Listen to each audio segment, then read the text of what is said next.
Kill you, gonna make you better. What doesn't kill you is gonna make you better. The text to talk and the takeaway. The text to talk and the takeaway. This morning is the same text as we had on yesterday, but we're gonna expand it even more. It's Numbers 21, 8 and 9. You remember Numbers 21, 8 and 9. The Lord told Moses, make a bronze snake, put it on a pole. Anyone who is bitten by the snake, look at it and they will live. I shared with you on yesterday the story of me as a young teenager out in the fields of North Carolina picking cucumbers in Mount Olive, North Carolina, of which you eat all the time, and how I saw a snake and that whole piece. This morning I want to continue, but yesterday I just shared with you. How many of you can tell me the three things that I shared on yesterday? How many of you can tell me that? For those of you who were a part of it on yesterday, I'll give you a minute or two. How many of you can tell me what were the three things that I shared? Good morning, Keith Stanley. Hey, how are you? Keisha, how are you? Good morning, Arlene. The three things that I shared on yesterday, because today I'm going to give you three more. I'm going to give you three more.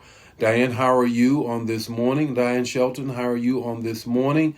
Three things. Come on, I'm waiting. Doom, doom, doom, doom. Doom doom doom doom doom doom doom doom doom doom doom doom doom doom doom doom doom doom doom. Oh well, I got to go head on. I can't wait.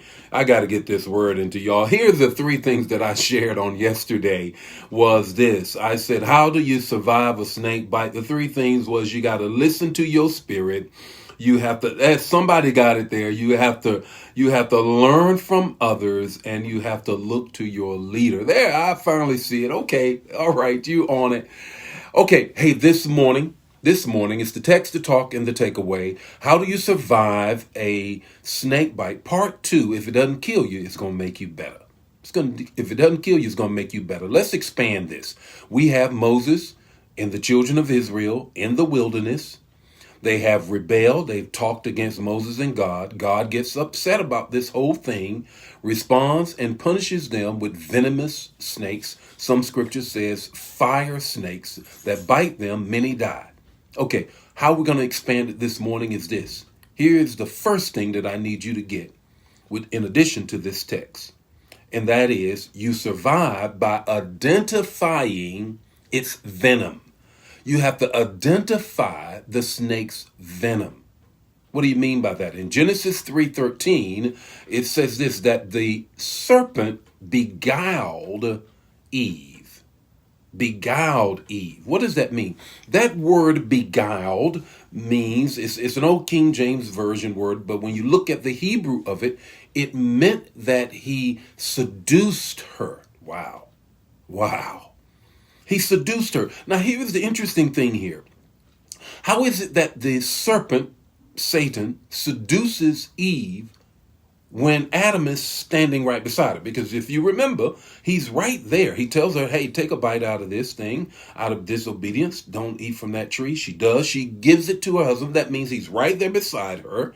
And he lets the serpent beguile her, or he seduces her. He seduces her with words. It is an intimate sexual meaning. And you say, my God, Bishop, that is yes, it is in the word. And what happens here is he beguiles her, seduces her with his words. Notice that. And I have to tell you this morning, you cannot get intimate with the enemy. Come on, ladies, for real, ladies in particular. The first step in getting intimate are your words. Communication. Into me you see. How do into me you see? By the words I share. Sometimes, ladies, you're so quick to share who you are with someone, and before you know it, you have become intimate in words. I ain't talking about dirty talk. That comes later. I'm talking about just revealing who you are. And therein lies what she does. So she has to identify. You got to identify what venom is this snake trying to use on me. What is the venom you're trying to use on me? And if you don't get into no whole lot of conversation, notice Jesus in the 4th chapter of Matthew, he always came back with God said, the word, the word, the word, 4 times. 4 times he comes back. Doesn't get into no debate. Okay, so you got to know, you got to identify the venom. How is the enemy coming at you? Second thing is this: how do I survive a snake bite? Part 2 is this: if it doesn't kill you, it's going to make you better. Shake it off. Shake it off. Let's go to Paul. Here it is, Acts 28:5. You know it very well. Here they are on an island after a shipwreck. They make it to the land. They've been on the sea day and night. They finally make it to the land. They get to a place in which they are now started a fire. A snake comes out of the fire, bites Paul. Everybody stands back and say, look, let's wait for this guy to die. He does not die. What does he do? He shakes it off. He shakes it off. There's every now and then you've got to understand whatever the enemy comes at you, you got to shake it off. You can't just hold on to it. Shake it off. If you hold on to it, that thing will take you out. Paul was bit. He shook the snake off. When the enemy comes after you, comes in like a flood, God builds up a standard, and you've got to understand, shake that thing off. What's the third thing? The third thing is this: you got to put the snake under your feet. Oh, you've heard it, but let me expand this. In Genesis 3:15, it says this: right after the snake does in Adam and Eve, then God steps in, gives them some fig leaves. You know the story. And as that, he then covers them with garments. Now, I want you to get this. Understand that in 3:15 is the prophetic word of the coming of Christ. It says, under his heel, he's going to be crushed. Talking about Jesus coming.